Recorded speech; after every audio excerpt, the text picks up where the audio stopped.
Good day, everyone! It's me again, your grade 7 TLE teacher Jean Rose B. Robano, and welcome to another episode of fun, learning, and experience as we discuss another topic in technology and livelihood education.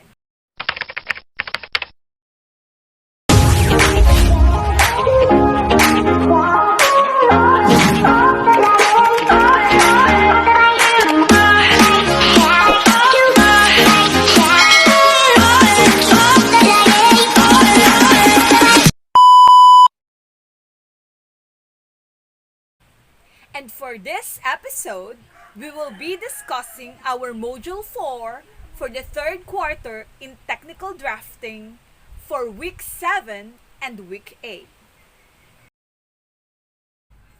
And for this module's most essential learning competencies, we have 1. Identify hazards and risk. 2. Evaluate and control hazards and risk. And number 3, maintain occupational health and safety.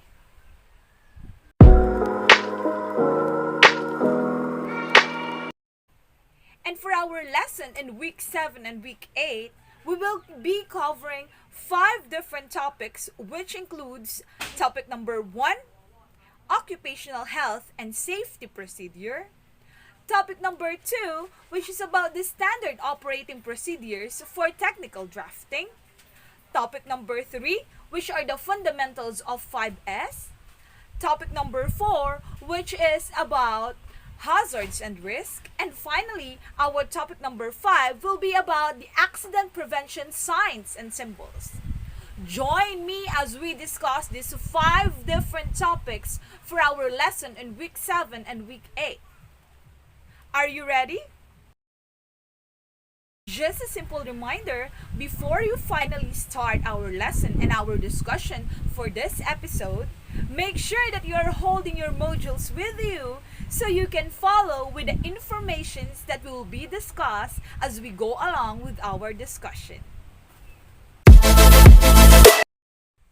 Again, welcome to our technical drafting class for week 7 and week 8. And finally, let us start our lesson for this episode.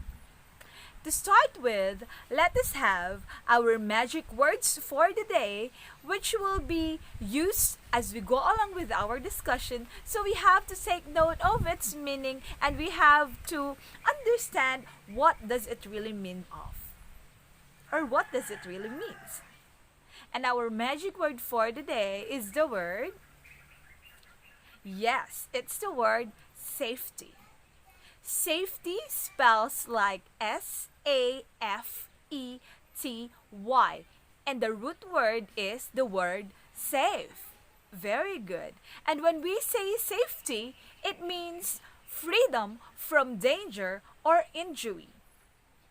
As we all know, and as I always repeated a while ago, our lesson will be revolving around occupational health and safety standards. And that is the reason why we are studying all of these lessons to keep us from danger and injury, and for us to always be safe. And our magic word for the day again is the word safety. And how do we spell safety? S-A-F-E-T-Y. Very good. Again, our magic word for the day is the word safety, which is freedom from danger or injury. Next, let's move on. Again, here's our most essential learning competencies, which I have mentioned a while ago. And welcome to our part 1, which is our first topic, and that is occupational health and safety procedures. Let us first define occupational health and safety. Well, actually, it is an area that is related and is concerned for us to be safe and healthy in our workplace. And we are studying all of these lessons. It's because we have to be sure and we have to take good care of ourselves even though we are inside the workplace. Napakahalaga na isinasaalang-alang natin ang ating kaligtasan saan mang lugar tayo naroroon, lalo't higit kung tayo ay nasa lugar ng ating pinagtatrabahuhan. At iyon ang tinutukoy ng occupational health and safety. Tinutukoy nito ang mga paraan kung paano ba tayo magiging ligtas sa ating occupation, sa ating mga trabaho, sa ating mga lugar na pinaglilingkuran o mga opisina na pinagtatrabahuhan. And occupational health and safety aims to basically, sabi nga natin, since it's about safety, ito'y tumutukoy sa kaligtasan. And our aim is number 1, to promote and maintain the highest degree of physical, mental, and social well-being of the workers in all occupations. We are having occupational health and safety para siguruhin na ang ating mga trabahador o ang mga nagtatrabaho sa isang kumpanya o sa isang pasilidad ay may maayos na pangangatawan, physical man, may maayos na pag-iisip, at may maayos na pakikitungo sa isa't isa. At isa ito sa mga goal o yung tinatawag nating layunin ng occupational health and safety. Pangalawa, place and maintain the worker in an environment suitable to his physiological and psychological capabilities. Kailangan daw na yung mga manggagawa natin o yung mga nagtatrabaho ay nandoon sa kanyang trabaho at siya ay na-hire o natanggap doon sa kanyang trabahong ginagawa dahil marunong siya sa gawaing iyon at alam niya ang kanyang gagawin. Katulad na lamang lalo't higit dun sa mga nag-o-operate ng makina. Hindi pwedeng ilagay sa pag-o-operate ng mga machines ang isang tao na hindi tinrain para sa ganoong klase ng gawain dahil maaaring maging metsa ito ng kanyang buhay o maaaring magdulot ito ng aksidente. Ito yung tinatawag nating we have to place and put the people into its proper position. And that's number 2. Next, number 3. One of the most important is to protect workers from risk resulting from factors adverse to health. So, kailangan the primary role of occupational health and safety is to always maintain na yung mga workers natin ay safe sa kahit anong aksidente at ligtas sila dun sa kanilang pinagtatrabahuhan. Number 4, prevent workers from resignation due to health caused by poor working conditions. Kailangan maiwasan ng mga kumpanya o kailangan maiwasan ng mga employers na mag-resign yung kanilang mga empleyado dahil ang mga empleyado aalis sila kapag alam nila na hindi sila ligtas o maaaring maging mitya ng buhay nila because the reason why they are working is to earn for a living, to earn money for their family, to have a better life. And paano mo magagawa yun kung hindi ka ligtas sa iyong lugar na pinagtatrabahuhan? Dapat nga mahal mo ang iyong sarili. So that's the primary reason or another reason why there is occupational health and safety. And the reasons for establishing good occupational safety and health standards are identified as 1, moral, because that is something na obligasyon at ito isang bagay na kinakailangan para sa isang tao. Dahil kung healthy ka, may maayos kang pag-iisip, maayos yung moralidad mo o yung pagiging isang tao mo. Pangalawa, economic. So, pag sinabi nating economic ay yung ikinabubuhay. Kaya nga tayo may occupational health and safety standards para siguraduhin na tayo ay safe, maayos ang ating pangangatawan para tayo makapagtrabaho ng maayos para maibigay natin yung maayos sa serbisyo na kinakailangan ng mga pinagtatrabahuhan natin. Third, economic studies which includes human welfare, paano alagaan ng mga tao in terms of production, distribution ng mga goods and services na ginagawa ng isang empleyado, and as well as consumption of goods and services. It is also something that is legal because napakahalaga na pinangangalagaan ng mga employer yung kaligtasan ng kanilang mga empleyado dahil kung ano man ang mangyari ay sila ang mananagot sa kanila. Next, in order to maintain safe and healthy environment, there are safety procedures that must be followed na kailangan talaga na susundin ng ating mga companies. Number 1, At kailangan din as well palang sundin ng ating mga employers kasi sila yung nagtatrabaho. Number 1, follow company safety rules. So, kailangan susundin ano ba yung mga protocols, ano ba yung mga pinatutupad ng ating mga companies. Pangalawa, get training on potential hazards as the job sites where you are assigned. There will be some situations na ilalagay ka talaga doon sa medyo may mga hazards. Nandun ka sa medyo mataas na pwesto, nandun ka sa maraming electrical wirings, depende sa kung anong iyong trabaho. Pero ang mahalaga doon, meron kang training. You are properly equipped, not only with the knowledge, but as well as the skills. Alam mo kung ano ang mga pwedeng mangyari at alam mo ang mga gagawin mo kung ano man ang mangyari. Hindi ba? At alam mo kung paano gawin ng tama ang iyong trabaho. Number 3, learn about the chemical hazards to MIS and the MSDSS, which we will be discussing a while later on. Dapat alam mo ano yung mga hazards na nasa palibot mo. Ako ay nagtatrabaho sa isang kumpanya na maraming chemical. Ay lason ito. Alam ko na kapag ito ay tumama sa aking mata at ako'y natalsikan, maaari akong mabulag. Ayan. Yun yung mga halimbawa. Number 4, use material safety data sheets or yung sinasabi nating MSDSS, to learn about chemical properties, health hazards, and required personal protective equipment that you will need. Kung naririnig natin, during our present scenario nowadays, yung PPE ay ginagamit din ng mga nurse. Yes, meron silang PPE. Ang PPE natin is personal protective equipment. Hindi lamang ito ginagamit sa ospital. Meron din tayong ginagamit na PPE sa mga industrial sites. At yung PPE na yun ay depende kung saan mo gagamitin. Pero they are all called personal protective equipment dahil pinoprotektahan tayo nito sa maaring mangyari sa atin caused by the hazards that is present in our workplace. Let's say for example sa ospital, yung PPE nila, saan ba yon ginagamit? Baka sila naka-PPE. Very good. Para protektahan sila na mahawa ng COVID-19 virus. Very good. Sa industrial site, sige, sa mga gumagawa ng mga bahay, gumagawa ng mga building, saan ginagamit yung PPE nila? Bakit kailangan naka-PPE sila? Meron sila na helmet, yung sa loob na ginagamit ng mga engineer. Meron sila kailangan sila ay naka full na gear. O kailangan naka-full ka na uniform. Bakit? Kasi para maprotektahan naman sila sa kung anong papatak sa kanila, pwedeng may mga kung ano-anong mga harmful or physical na facilities or physical na mga bagay ang tumama sa kanila, so to protect themselves. And 5, know how to report a hazard. Kapag nakita mo na, teka, parang malalaglag na itong ilaw, ay bakit hindi mo pa sasabihin na malalaglag na pala? Hindi ba?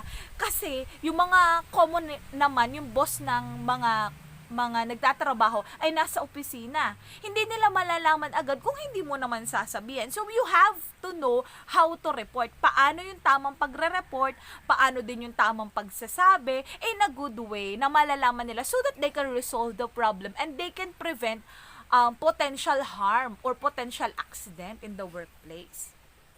And 6, if you will be exposed with specific substances like the asbestos, the lead, ayan yung mga harmful chemicals, you must follow the required work practices for the province in where you are working. So, napakahalaga ng pagsunod.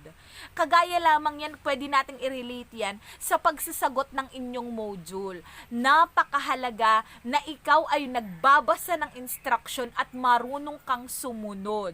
Ayan. So, paulit-ulit sinasabi, ang nakalagay, isulat ang letter ng sagot. Pero ang iyong ginawa, yung words ang iyong inilagay. Tama o mali? Mali. Ang nakalagay, true or false, pero ang isinulat, T or F lamang.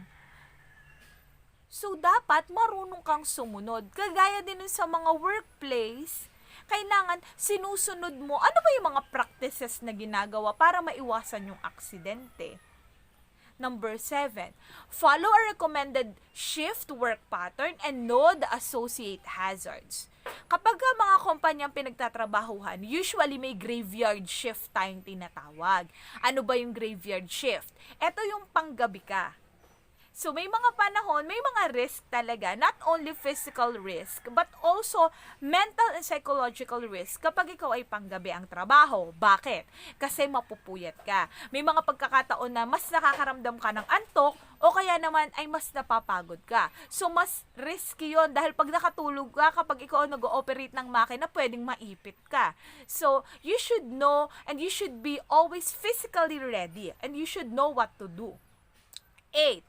Practice safety procedures for confined space entry. So, yung mga spasyo na maliit lamang or yung mga pinagtatrabahuhan na maliit yung espasyo or maliit yung dadaanan.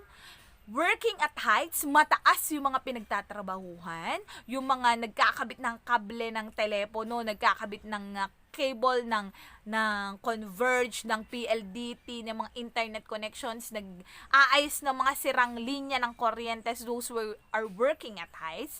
Working with hand tools and power tools, so gumagamit ng iba't ibang makina at equipment. Appropriateness, selection, use, and maintenance of personal protective equipment, so paggamit ng ating mga PPE, lifting, pagbubuhat, shift work or pagpapalit kung ikaw ay panggabi o pang-araw, avoiding slips, trips, and falls, pagkadulas, pagkahulog, pagkadapa, and heat exposure.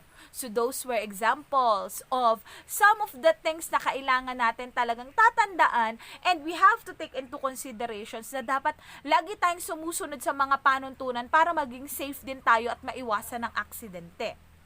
So now, at this juncture, it's activity time. It's now time to open up your modules on the different activities that is posted para sa lesson natin ito. So again, ang first part ng lesson natin is about occupational health and safety procedures.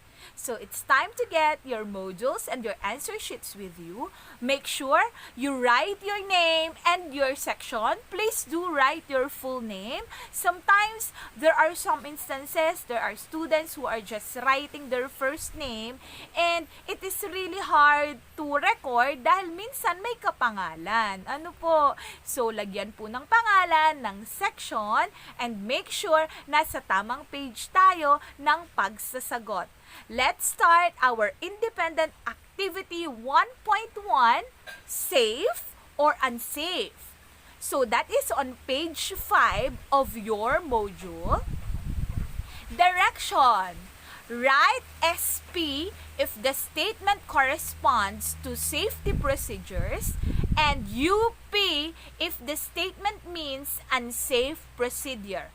Write your answer on your answer sheet.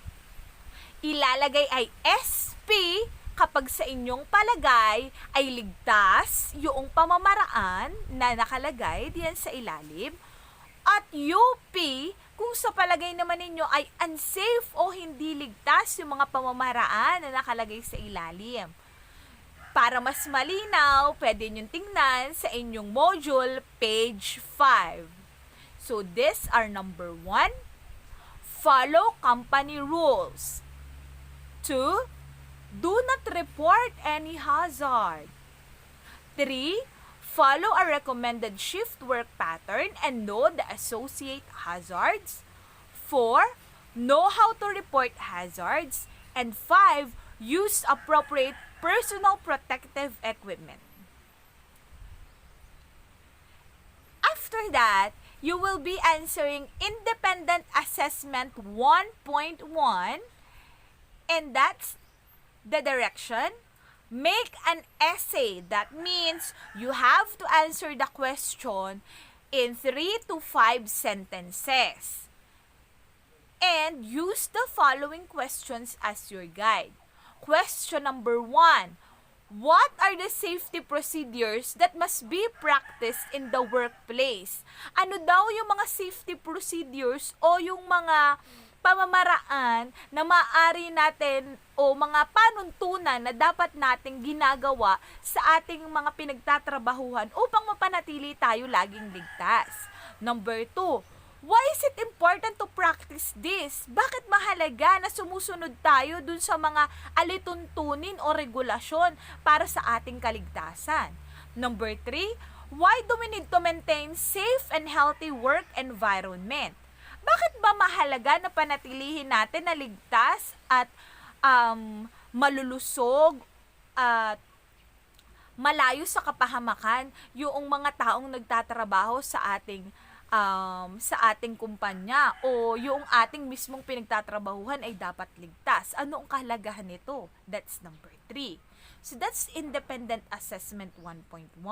Again, ang sagot po ay binubuo ng 3 hanggang 5 sentences. If you are having difficulties in translating your answers in English, you may check on the dictionary, you may ask your ate, your kuya, your parents about the translation, and you may also message me so I can help you with the translation if that's only the problem. Next, what I can do. It's time to apply what you have learned in the topic and get yourself ready to perform the activity. So you have there a 2-column on page 6, a 2-column table, and you have to list down 5 safety practices in the workplace, and on the second column, write the importance of those safety practices. So, sa unang column, maglalagay ka ng halimbawa ng safety practice or safety practices, and then sa pangalawang column naman, lalagyan mo ng kahalagahan ng mga safety practices na yon. So, ito yung table natin na makikita sa page 6 ng inyong module at nakalagay din sa inyong answer sheet. And then, you will be answering assessment, which is true or false. So, ilalagay yung salitang true, T-R-U-E, kapag tama yung statement, at salitang false kapag naman mali. So, hindi T or F, kundi true or false. And for the additional activities, 1, what are the safety practices that you do in your home?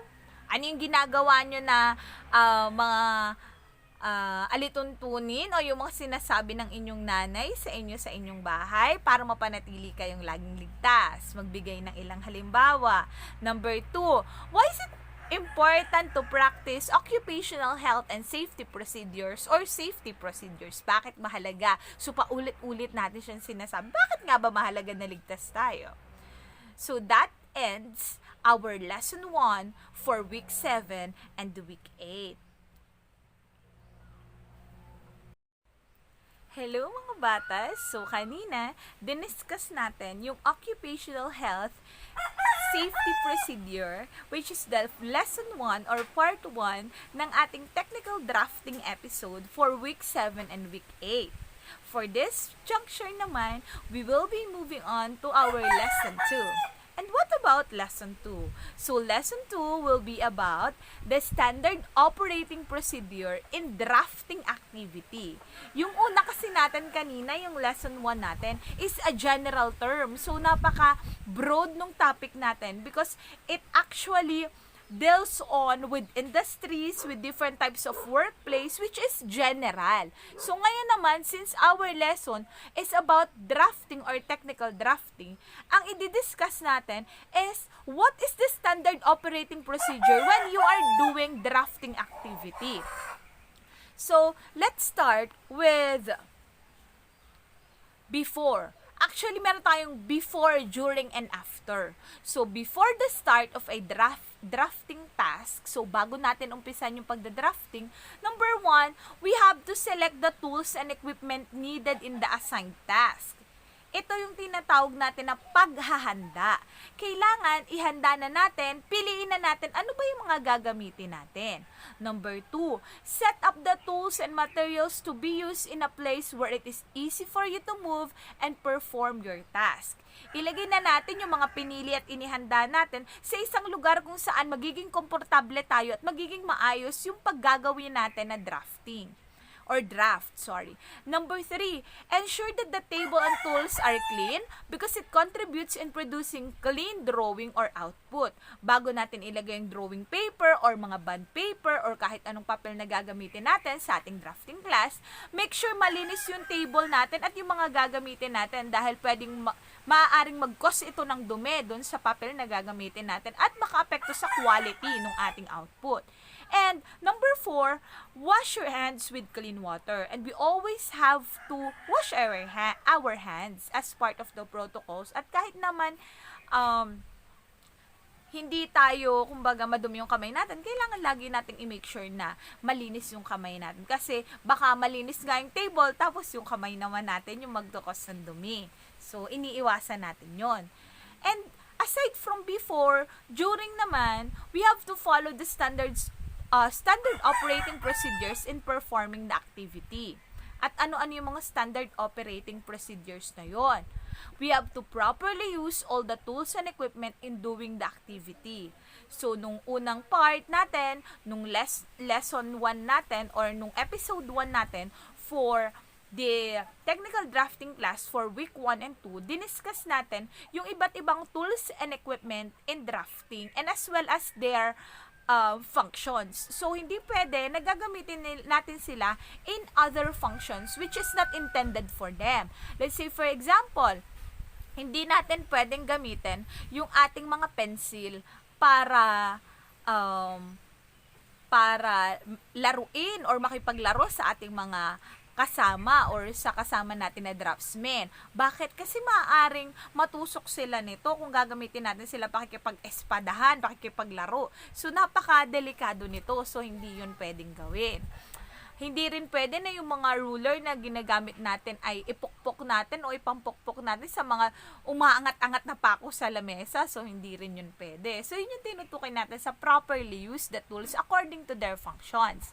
And in case of errors while doing the activity, use the appropriate eraser. So, natatandaan ko dati, may mga pagkakataon yung iba, yung daliri nila, tapos kinukuskus nila doon sa bond paper. So, ang nangyayari, umiitim. So, natatanggal siya, parang libag siya, pero, natatanggal nga, pero maitim. Ay, so, papangit yung output natin. O kaya naman, hindi naman yung eraser na ginagamit ay yung sa dulo ng pencil na sobrang wala na, bakal na, tas kinakagat-kagat na lang para lumabas yung pambura. So, hindi dapat ganun. So, dapat yung eraser na malinis pa, maayos pa, at pwede pang ipambura talaga. And then, after the activity, submit the output to your teacher. Inspect the tools and materials to see if nothing is missing. Tingnan, baka may nawawala. Return the borrowed materials, tools, and equipment. Na minsan nakakalimutan, kailangan isusole yung mga hiniram. And clean your workstation before leaving. Go. That means, clean as you go. So, yun yung laging protocol. So, other important practices that must be observed in the workstation or workplace. Number 1, I keep on repeating. Observe safety precautions. Lagi tayong susunod. 2, never smoke inside the workstation. I believe wala pa naman sa inyong naninigarilyo at sana walang manigarilyo dahil wala itong mabuting na idudulot sa ating katawan. 3, clean any tools and equipment before using them. 4, focus on your work and avoid talking with your co-students while doing the activity. Iwasan ang pakikipagkwentuhan, pero siguro namimiss na natin yung pakikipagkwentuhan natin sa ating mga kamag-aral. Balang araw darating din tayo with God's grace sa panahong yon na pwede na ulit tayong makipag-usap, pwede na ulit tayong pumasok sa paaralan. Pero ito yung mga bagay na kailangan nating tatandaan na kapag gumagawa tayo ng activity sa susunod na panahon, kung pwede na ulit tayong pumasok sa paaralan, hindi dapat tayo nakikipagkwentuhan habang gumagawa ng activity. Next, always turn off the lights, air condition, ceiling fan, computer units, and other equipment before leaving the workstation. And that's the protocol. Practice Claygo, that's what I'm telling you. Clean as you go and maintain cleanliness of workstation and use tools and equipments properly. These are just other important practices which I've already mentioned. And observe punctuality of attendance. So, kailangan on time. Do not be too early because you will be wasting your time. Do not be late because you are wasting others' time. Always be on time. Next, avoid quarreling with your co-students. Never do that. Always be kind.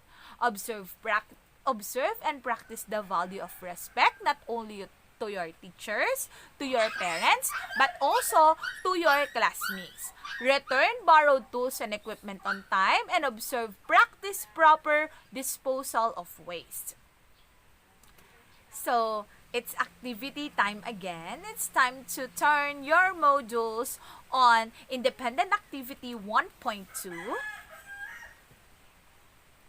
page 9. So, identify the procedures in each statement. All you have to do is just to write before, the word before, B-E-F-O-R-E. If it is done before the start of the activity, you write during or D-U-R-I-N-G if it is done while doing the activity, and after or A-F-T-E-R if it is done after drafting activity. Before, bago, during, habang, and after, pagkatapos.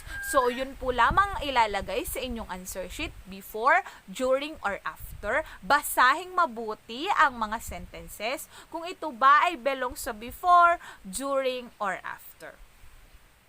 Next is Independent Assessment 1.2. So that's on page 10. And you are going to write an essay. Just like what I've mentioned a while ago, it is 3 to 5 sentences only. And you're going to answer the questions using the guide questions posted on our presentation and at the same time written on page 10 of your module. Number 1. What are the standard operating procedures before, during, and after drafting activity? You may just write the summary.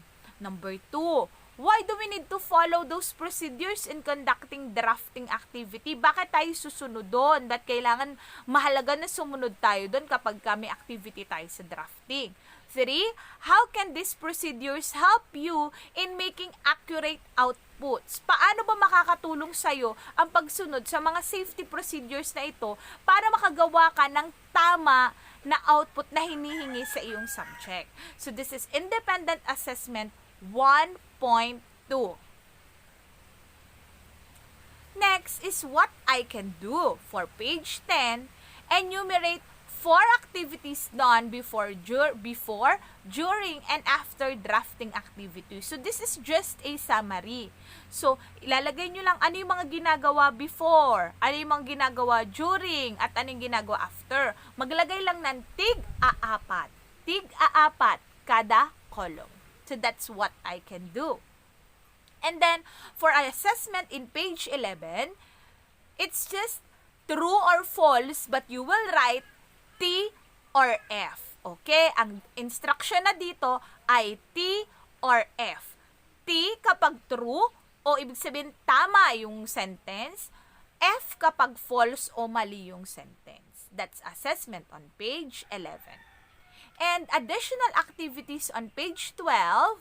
So, ito mga personal na tanong na ito. So, walang maling sagot. Basta ilahad lang kung ano yung naiisip mo na sagot doon sa ating tanong. Kinakailangan lamang ay related ang sagot doon sa tanong. Kasi baka sabi ni ma'am ay pwede daw ang basta daw may sagot. So, hindi. Basta syempre, related yung iyong sagot. At sumasagot ito doon sa ating tanong. Ang tanong, bilang isang drafting student, what are the procedures or practices that you do before, during, and after drafting activity? And why are they important? Ano daw yung mga ginagawa mo? Halimbawa, bago ka mag-sketch, bago ka gumawa ng drawing. So, ganun na lang yung sitwasyon natin bilang isang estudyante. Ano yung mga ginagawa mo? At bakit ito mahalaga? So, that's additional activities on page 12.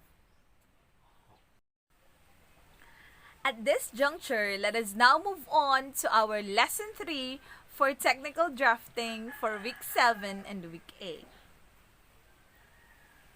At this time, we will be dealing on with 5S fundamentals. And what is 5S? 5S stands for Seiri, Seiton, Seiso, Seiketsu, and Shitsuke. So that's 5S. And if you are to observe, parang hindi siya English, hindi rin siya Filipino. Yes, it's because they are all Japanese terms. And what is 5S? So 5S is the name of the workplace organization method that uses a list of 5 Japanese words. And those are Seiri, Seiton, Seiso, Seiketsu, and Shitsuke. So later on, I will be mentioning as well the English terms so that it will be easier for you to understand what these Japanese terms means. And it is a structured program to systematically achieve total organization, cleanliness, and standardization in the workplace. You have to listen carefully and take note of these terms because actually this is being part of the seminars being given to those who are planning to work on different industries in different companies. Kahit sa Laguna, yung mga nagtatrabaho doon sa mga industrial sites, they are also practicing the 5S and as well as in big companies. So you listen carefully kasi magagamit nyo ito in the future. So let's start with the first S, and that is Seiri. Seiri is sorting. Seiri means in English is sorting. Kapag sinabi nating sorting, you sort everything. You remove unnecessary items and dispose them properly. Paghiwalayin mo yung gagamitin mo pa sa hindi nyo na ginagamit. And that's Seiri. Because it make work easy in a way that the obstacles are being eliminated. Natatanggalan na yung mga tambak, yung mga hindi naman kailangan na itinatapon na. Provide no chance of being disturbed with unnecessary items dahil aalis na yung mga hindi kailangan, and prevent accumulation of unnecessary items. Nakita alin yung hindi na mahalaga at alin yung dapat na itapon na at alin yung mga kailangan lang talaga, at nakikita na ay, hindi pala yun masyadong mahalaga, dapat pala hindi masyadong bumibili ng ganun kasi hindi naman pala din nauubos agad. So that's what we call Seiri.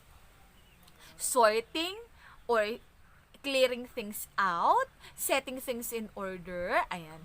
So, Seiri means sorting. Next S is Seiton. Seiton means systematize or set things in order. Kapag sinabi nating systematize or set in order, arrange necessary items in good order so that they can be easily picked for use. Prevent lost and waste of time. Kasi naka-arrange, alam mo kung saan kukunin. Easy to find and pick up necessary items. Mas madaling alamin saan nakalagay yung mga bagay-bagay. Kasi naka-order siya, naka-systematize. Kumbaga kung i-relate natin sa lagay natin ng damit, hindi ba? May yung una, yung tinatawag natin na Seiri, sorting, ihiwalay natin alin yung mga damit na hindi na ginagamit at alin yung ginagamit pa natin. And then, Seiton, set in order, nilalagay natin yung mga underwear dun sa maliit na lagayan, yung damit dun sa isang part, yung shorts dun sa isang part, yung pang-alis dun sa isang lalagyan. That's setting in order. Para makikita mo alin yung saan nakalagay yung mga dapat mong kunin. Hindi ka mag-aaksaya ng panahon paghahanap at hindi ka maiinis din pag minsan nakakainis din maghanap, di ba? So, ensure first come, first serve basis. So, kung alin yung unang, kung sa refrigerator, alin yung unang nailagay, kung alin yung pinakadati pa, so, ito yung unang muna nating ilalabas. And make work flow smooth and easy. Next is Seiso. Seiso is sweep. Clean your workplace completely. Kung ay iniisip nyo ay pagwawalis, yes. Paglilinis. It is easy to check abnormalities kasi nililinis mo. It prevents machinery and equipment from deterioration. Bakit? Kasi nalilinis mo siya hindi siya kinakalawang kasi lagi siyang nalilinis. Keep workplace safe and easy to work. Dahil malinis, 'di ba? Naiiwasan yung possible cause ng accident. Next is yung tinatawag nating seiketsu. So, seiketsu is standardized. And that is to maintain high standards of housekeeping and workplace organizations at all times and maintain cleanliness and orderliness to prevent mismanagement of operation. Kasi dun sa una, we already clean it, we already standardize it, we already know how to systematize it, we already sort it. So, yung seiketsu is to standardize, which is to maintain. Kailangan mapanatili natin na malinis. Hindi yung ulit lang ng ulit na dinudumihan, sweep lang ng sweep. We also have to know how to maintain such. Next is shitsuke. Shitsuke is self-discipline. You know to yourself na yun yung dapat mong gawin. You do things spontaneously without being told or ordered. You standardize good practice. Same as with submitting your modules on time and doing your modules. Alam mo sa sarili mo na hindi ka na dapat utusan ng nanay mo na mag-module, hindi ba? Alam mo na sa sarili mo na bago ka mag-module, maghuhugas ka dapat ng plato. So kahit hindi ka utusan, alam mo na yung gagawin mo because that's part of your routine. You have self-discipline. Alam mo na ang pagsasagot ng module ay tuwing weekdays at sa araw, hindi sa gabi. So, you make yourself, dahil wala ka naman trabaho, unless na lang kung ikaw ay working. Kasi, naiintindihan natin, kung ikaw ay working student, pwede yun. Pero kung hindi naman, dapat sinusunod mo din yung schedule sa sarili mo mismo. Hindi yung, kung kailan malapit na yung submitan, saka ka nagmamadali na sagutan, hindi mo na din naiintindihan. So, nawawala yung essence ng self-discipline. So, yan ay nasa self-discipline din. Ano? So, ganon. So, yun yung tinatawag nating 5S. And, ano ba yung mga benefits ng 5S natin? Again, ang 5S natin ay Seiton, Seiri, Seiso, Shitsuke, and ayan, nalimutan na din ni Ma'am, seiketsu. Ulitin natin So, ang atin ay seiri, sorting, seiton, systematize or set in order, seiso or sweep, seiketsu is standardized, and shitsuke or self-discipline. Ano ba yung benefits nito? Reduce space needed for storage kasi aalisin mo na hindi kailangan. Improve maintenance kasi lagi mong nalilinis. Improve safety kasi kapag ang lugar ay malinis, walang mga nakatambak, safe ka. And higher employee commitment because of the self-discipline. And yung routinary activities ay alam na nila kung ano yung gagawin.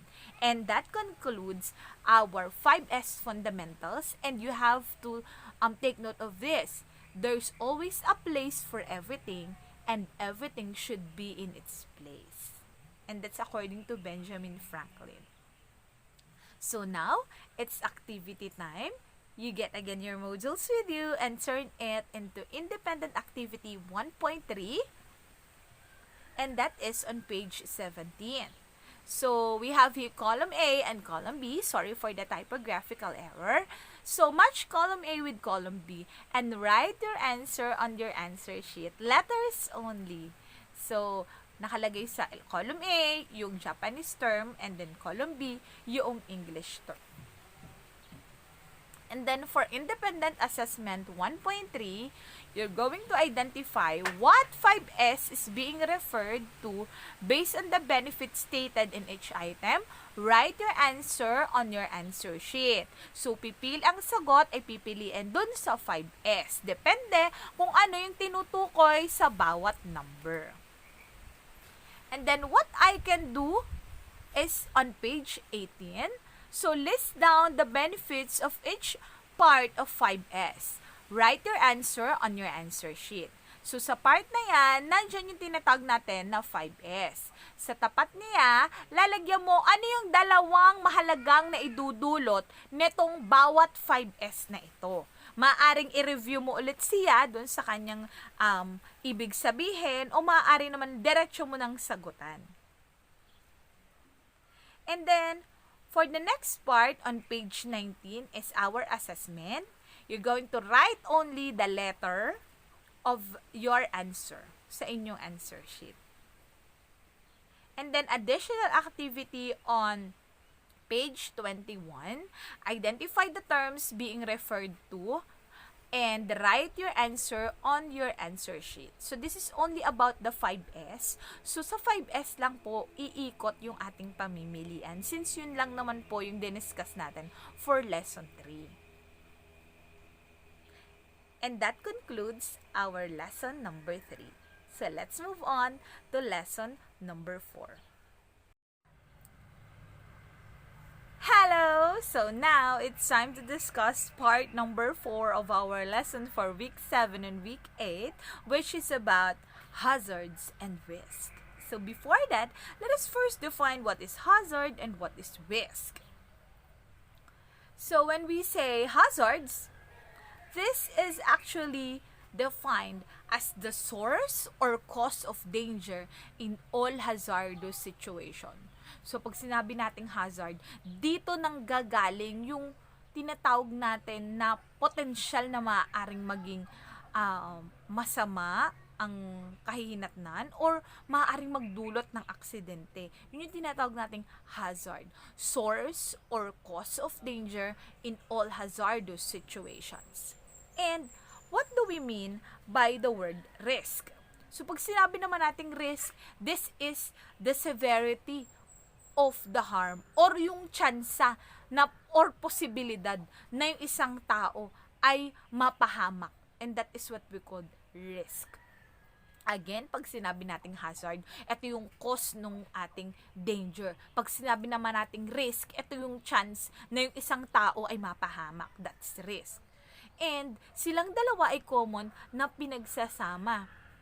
Because we always have to identify the hazards in order for us to take good care of ourselves and maiwasan natin yung mga risk na maaring maging dulot nitong mga hazards na ito. And we have hazard identification. And this one is to know and identify all possible situations where people may experience injury, illness, or disease. So, kailangan alam natin ito para maiwasan natin sila. Kasi, para malaman natin ano yung gagawin, mahirap kapag hindi natin alam yung kalaban. Mahirap pag hindi natin alam kung ano yung mga gagawin o sino ba yung dapat nating iwasan. Ano ba yung mga dapat nating iwasan. So, for this part, we're having the different types of hazards. And what are those types of hazards? One, we have what we call as safety hazard. Second, we have the biological hazards. Third, we have what we call as chemical hazards. Fourth, we have ergonomic hazards. 5, we have the physical hazards. And 6, we have the psychological hazards. So, let's discuss them one by one at paano natin malalaman, ay, hazard na pala yon. So, let's start with the first hazard, which is what we call as safety hazard. So, pag sinabi nating safety hazard, it is caused by not enough machine guards, unsafe workplace conditions, and practices. So, ano yung tinutukoy ng mga safety hazards? Let's say, for example, yung isang sasakyan ay nagalaw ng isang bata. So, that's dahil hindi siya, kumbaga, hindi tinanggal noong tatay yung susi dun sa sasakyan. So, ito yung tinatawag nating safety hazard. Kasi hindi mo tinanggal, alam mo naman na may bata doon. So, that is included in safety hazard. Ano pa? May nagagawa ng building pero hindi nila nilagyan ng net. So, nung naglaglagan yung mga lumalaglag na mga semento at mga may nalaglag na martelyo noong manggagawa, lumaglag dun sa nadaan. So, that's what we call as safety hazards. It's caused by not enough machine guards, unsafe workplace conditions, and even practices. Another thing, ayan, from our picture, kung makikita natin, may amag-amag. Ayan, may mga parang mga gumagalaw-galaw. So, ito yung tinatawag nating biological hazard naman. Kung yung isa nakikita natin physically na gawa ng tao, pag sinabi naman nating biological, ito yung medyo mahirap nating makita. Kaya siya tinawag na biological. Because this is caused by organisms such as viruses, bacteria, fungi, and parasites. Hindi natin sila nakikita. At para malaman natin na there is presence of this kind of virus, bacteria, and parasites, kailangan mo pa na gumamit ng microscope. Pero hindi mo naman kailangan lagi tingnan sa microscope. Alam mo that they are existing. So you have to be aware. Let's say, for example, the coronavirus. Diba? The COVID-19 virus. Hindi mo siya nakikita, hindi mo alam kung nasan sila, pero aware ka na pwede kang magkasakit because of that virus. So, you are protecting yourself using the face mask and the face shield. Diba? Alam mo na yung pagkain, pag mabaho na yung amoy, panis na siya. So, pwede siyang may bacteria or pwedeng meron din siyang mga microorganisms na pwedeng magpasakit ng tiyan mo. Kapag yung tubig kita mo madumi, pwedeng may amoeba siya at may cause amoebiasis or pwede kang magkaroon ng pagdudumi. Ayan, pwede kang magkaroon ng komplikasyon. So, this is biological hazard. Another one, from the picture itself, this is what we called as chemical hazard naman. So, chemicals, ano naman yung mga cause ng chemicals? So, pwedeng mga gaseous substances, dust, fume, mist. Let's say, for example, nakainom ka ng panlinis ng silver. Naku, kakulay pa naman yun ng tubig. So, napakahirap nun. Kaya napakahalaga na hindi siya basta-basta inilalagay, kagaya yung mga pintura, mga thinner, hindi siya talaga inilalagay sa kasama ng mga pagkain. Kasi baka mapagkamalan mga fertilizers, baka mapagkamalang asin. So, mapasama sa pagkain, kainin ng mga bata, yung mga bata pa naman, kung ano yung makita nila, sinusubo nila. Kasi they are not yet aware dun sa mga ganitong klase. So, we have to be vigilant and we have to be careful. Another one, ayan. So, yun yung tinatawag nating ergonomics hazard. Sumasakit yung likod niya, Bakit sumasakit yung likod mo? Ikaw, halimbawa, pag nagsasagot ka ng module, kasi siguro, baka yukong-yuko ka naman. O baka naman, ang baba naman ng lamesa mo, ang taas naman ng upuan mo. So, those are what we call as ergonomic hazard. Bakit nangangala yung likod mo pag nagpipintura? Ay, kasi yukong-yuko ka, pwede ka namang umupo. So, yun yung tinatawag natin na ergonomics hazard. Ito yung mga repetitive and forceful movements, pwede rin yung mga vibrations, extreme temperature, sobrang init, sobrang lamig, pwede rin yung mga awkward posture, yung mga sinasabi ko kanina na position, or improper work methods and improperly designed workstations, tools, and equipment. Another hazard, ayan, is what we call as physical hazard. Kapag sinabi naman natin na physical hazard, so ito yung tumutukoy sa mga noise, vibration, yung kapag magpapagasolina tayo nakalagay, bawal mag-cellphone, bawal manigarilyo, bawal umupo doon sa may tangke kapag kayo nagpapagasolina. Kasi it may cause hazards, and that is physical hazard. Electricity, mga wires na buhol-buhol na, radiation, and pressure. Another hazard, ayan, psychological hazard. Common tayong lahat, actually, nagtatrabaho o hindi nagtatrabaho, common tayong lahat sa psychological hazard. Bakit? Kasi yung tinatawag natin na psychological hazard, ito ay dulot ng stress. Diba? Kayo din, you also have psychological hazard because these days, you are working on with your modules by yourself. Sometimes may tumutulong, sometimes walang tumutulong, sometimes talaga nagtatanong lang sa teacher or hinihintay yung mga ganitong lessons para makapagsagot or nag-i-internet. So, nakaka-stress. Ayan. So, sometimes biglang, sasubmit na pala, hindi pa ako tapos. So, yan. Kagaya din sa mga nagtatrabaho, minsan kapag ang daming deadline, kapag ang dami palang isasubmit, parang kayo din, ang daming isasubmit, tapos ang daming, hindi ko pa nagagawa. So, nakaka-stress, and that is psychological hazard. Ano naman yung pwede maging dito, aksidente? Ano yung pwede mangyari? Hindi actually aksidente pwedeng mangyari sa'yo, pwede kang mabaliw, pwede kang hindi makatulog, pwede kang magkaroon ng ibang sakit. Kasi kapag ikaw ay stress, mas madali kang kapitan ng sakit. Kaya kailangan i-practice mo din sa sarili mo yung time management and dapat lagi kang masaya. Ayan. Wag naman yung may, ang eksena ay iiyak ka na pero tawan-tawa ka pa din. Okay, pinapagalitan ka na sayo-sayo ka pa din. So, hindi mo ganun. So, yun. And then, ito yung tinatawag nating summary table of the workplace hazards and their effects. So, workplace hazard, nandyan yung sa unang column. And then, we have the example ng mga hazard. And yung mga pwede nating makuha na harm or pwede nating makuha na mga sakit doon sa mga hazard na yon. And the hazards also include uncontrolled conditions and practices like an object that could fall from a height. So, may lumaglag, yung kagaya ng sinasabi ko kanina. A runaway chemical reaction. The release of compressed gas or steam. So, yung mga example din ito, pwede yung mga naiwan na bukas na gasol na biglang sasabog sa bahay. Ayan. So, ito yung mga ilan sa mga example. Entanglement of hair or clothing and rotating equipment. Pwedeng yung iyong buhok ay sumingit doon sa electric fan o kung saan mang umiikot na bahay.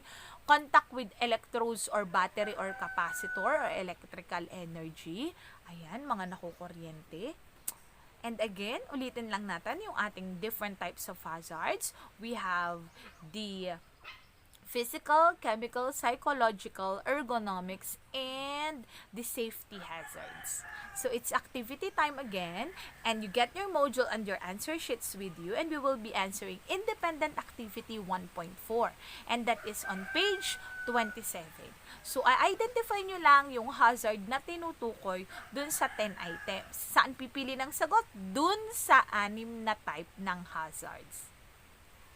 And then, for independent assessment 1.4 in page 27, you give examples for 3. You give 3 examples for each type of hazard, and you do this on your answer sheet. So, nandyan yung mga column, makikita natin yung mga column nung bawat hazard, and then lalagyan nyo siya ng tigtatatlong halimbawa.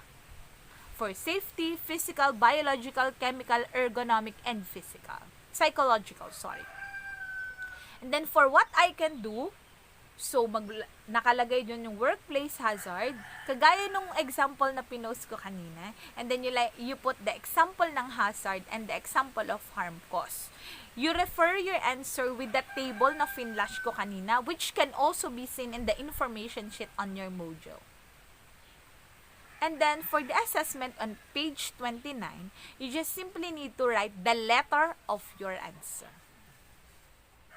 And then, for what I can do, you identify 5 hazards in your house.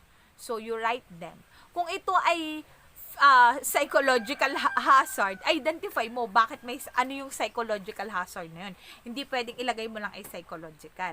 Kung halimbawa naman ay biological, kasi halimbawa malangaw, ayan, yung madaming lumilipad-lipad na langaw ngayon sa inyong lugar, yun, pwede yon. Pero hindi mo mismong ilalagay na basta ilalagay mo lang ay physical, hindi pwedeng ganun. Kailangan may example kang specific na meron sa inyong bahay. Okay, at this juncture, we will be moving on to lesson number 5 in our week 7 and 8 module. And that is about accident prevention signs and symbol.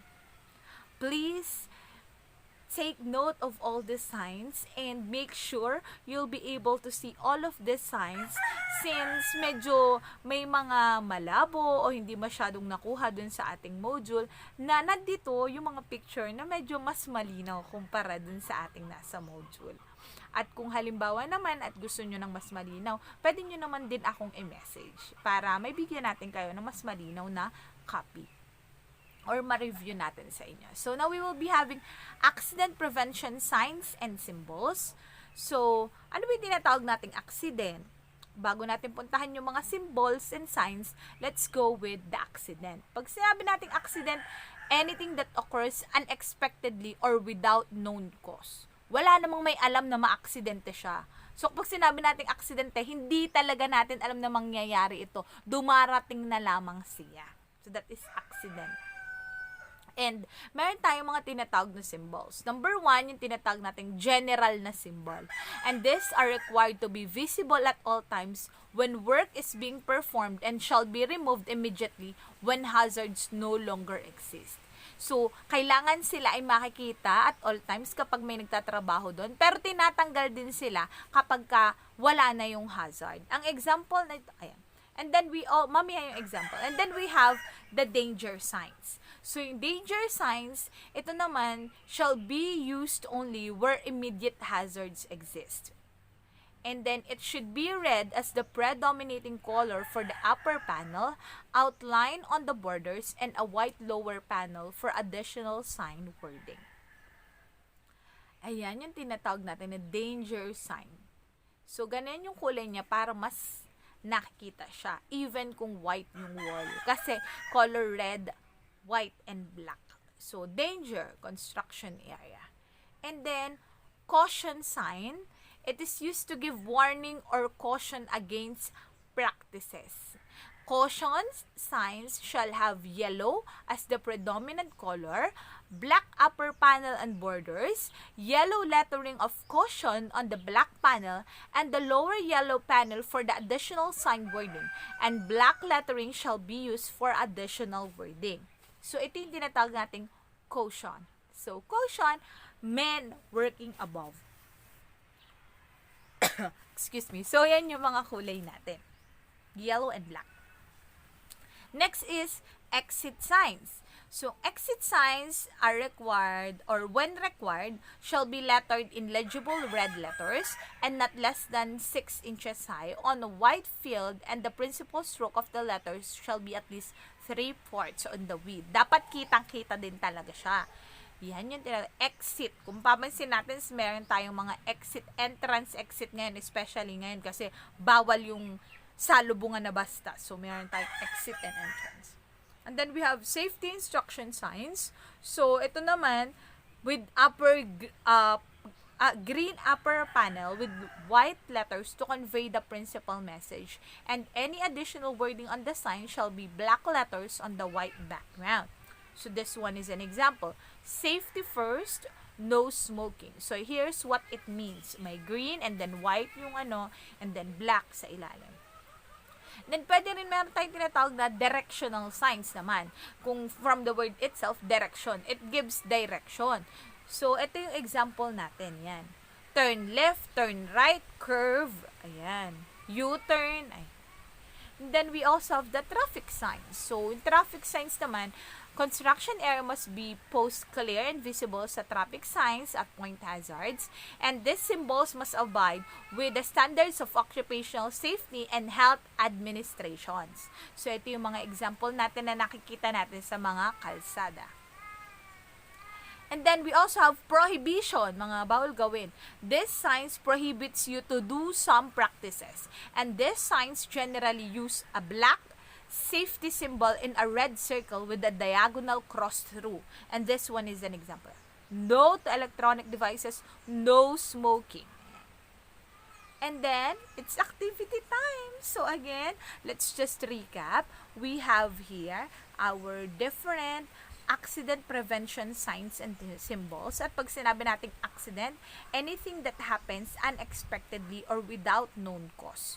So, mayroon tayong tinatawag na general signs or symbols. We have the danger signs. We have the caution signs. We have the exit signs. We have the safety instruction signs. We have the directional signs.